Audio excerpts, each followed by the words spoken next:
What's up? What's up, YouTube? Today we're reacting to serial killers who pulled off perfect murders. No more talking, let's get into it. Alright, this first serial killer was so feared that there was witnesses that knew the identity of the killer but refused to expose him. Yeah, I'm not even kidding, and I'm talking about none other than the Doodler. This crazy notepad-wielding wacko haunted the gay community in San Francisco. How can I day names, bro? They were just crazy. The Doodler. During the 1970s, between 1974 and 1975, it was confirmed that the Doodler killed at least 6 men. Later, he was connected to even more kills, totaling up to 16 men. Now you're probably wondering, why was he called the Doodler? That's because he would sketch his victims out before killing them. And this whole story begins on January 27th, 1974. At 1:30 a.m., a call was made to San Francisco police, with the scared citizen on the line claiming that there was a dead body washed up on the shore of the beach. The cops rushed down to Ocean Beach when the waves uncovered the body of an older man that looked completely lifeless. The cops then dragged the body across the beach to, get a closer look. The body was later identified as Gerald Kavanaugh, a 49-year-old heavyset man. And guys, the man was found with 17 stab wounds. Yeah, you heard me correctly. This man right here was stabbed 17 times. In the front of his body and even at the back, including stab wounds in his hand. Which probably meant that Gerald tried to fight off his killer before, he was killed. The police, who were at the time confused by the brutality of the crime, didn't have any leads. But there was this though, a theory that Gerald was approached at one of the city's gay bars by a young black man, asking if Gerald wanted his portrait drawn by him. Then after, he was taken to the Ocean Beach because it was actually a common hookup place, which is when the dude pulled out a knife and repeatedly stabbed Gerald. Yeah, and guys, this was only the beginning of the Doodler's killing streak. June 25th, 1974, the body of Joseph J. Stevens, a 27-year-old entertainer, was discovered the following day near Spreckles Lake in Golden Gate Park by some random woman that was walking along. Joseph, or Jay, was stabbed 3 times. And it was also said that there was an excess amount of blood dripping from her nose and mouth. And it was also said that the last time anyone saw Jay was at a nightclub in the Tenderloin district of the night of June 24th, 1974. Just a day before the woman found her, dead. Witnesses described seeing Stevens at the nightclub, but no one reported seeing her, which, by the way, is the pronouns that she went by because she was transgender, leave or even being in the company of— yeah, y'all. I forgot to tell y'all, if y'all forgot about the title of last video, I'm getting a new PC on Friday. So, I don't even know if I'm still going to be streaming on this exact account. So, I'm just going to stack up some videos, so y'all could just watch them. I might make a video tomorrow too. Anyone suspicious, or anyone at all, which makes this next part a little bit confusing. It was believed that Jay went to the lake with her killer after leaving the gay nightclub, and that's where she was stabbed to death. Here's something you may find interesting. According to reports, she only died shortly before being found, which means that someone could have saved this woman's life. Since both Gerald and Jay were killed in similar areas and lured in the same, it was enough for the police to establish a pattern and confidently say this was the work of a single killer. Now, this next victim was one who was forced to come out as gay to his wife and kids by the Doodle. Yeah, this is Klaus Christmann, a 31-year-old man from Germany. And on July 7th, 1974, his dead body was found fully clothed on Ocean Beach.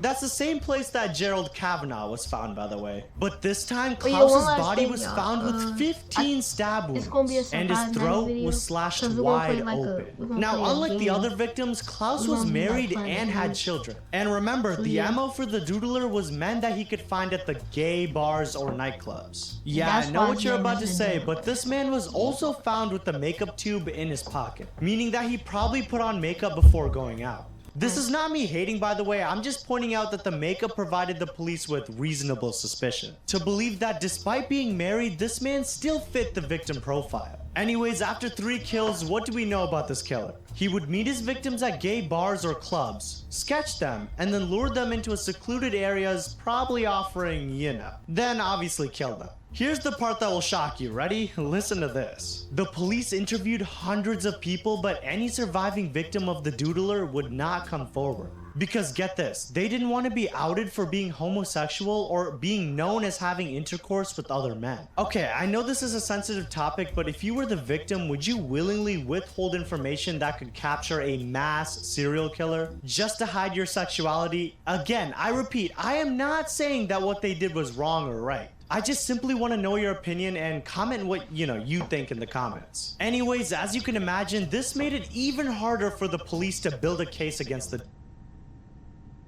Picked a great name, but your voice doesn't quite match it. Bro, VoiceMod this gives you is over 150 lag-free my real-time goodest voice performing video. Please stop giving the me doodler. And one of the most frustrating parts of the investigation is that the police actually had a suspect. Yeah, listen to this. They questioned a young man who fit the description given by the witnesses at the crime scenes. But without the actual victim's cooperations, they couldn't bring any charges against this guy. The police were trying to connect dots and find solid evidence, but all they knew was the killer was targeting gay men. But other than that, they knew nothing. Why did they have nothing? Well, that's because the doodler knew how to avoid leaving evidence behind on the crime scenes. I mean, seriously, there was no fingerprints, no DNA, and no witnesses who could positively identify him. The police even considered that he may have some background in law enforcement or forensics, which would explain his ability to cover his tracks so well. Over the years, many stories were created about the doodler. There was this one theory that the doodler was a man who struggled with his own sexuality and taking his anger out on his victims. This would explain why he targeted gay men and why his attacks were so brutal. Another theory was that the doodler was a regular at the gay bars and nightclubs he hunted in, which made him a familiar face. This would explain how he was able to gain the trust of his victims and lure them into their deaths. But guys, because none of the victims came forward, the doodler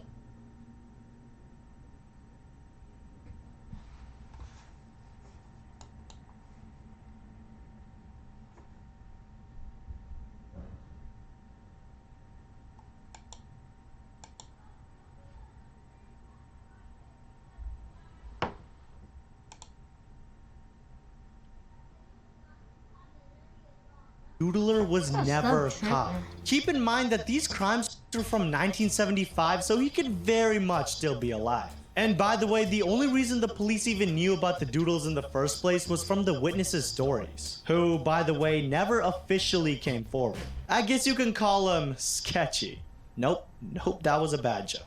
Next up, Bible John, a killer who tried to get into a woman's pants by using Bible verses before killing her. Yeah, this man haunted Glasgow, Scotland in the late 1960s. Between 1968 and 1969, he killed 3 women, all from the same dance hall known to locals as Barrowland Ballroom. Let's just get right into it. In 1968, Patricia Docker, a 25-year-old nurse, went out dancing one night at the, you guessed it, the Barrowland Ballroom, where she was later seen leaving the dance hall with some random guy, but her whole world was about to be turned upside down, as that night she never actually made it home.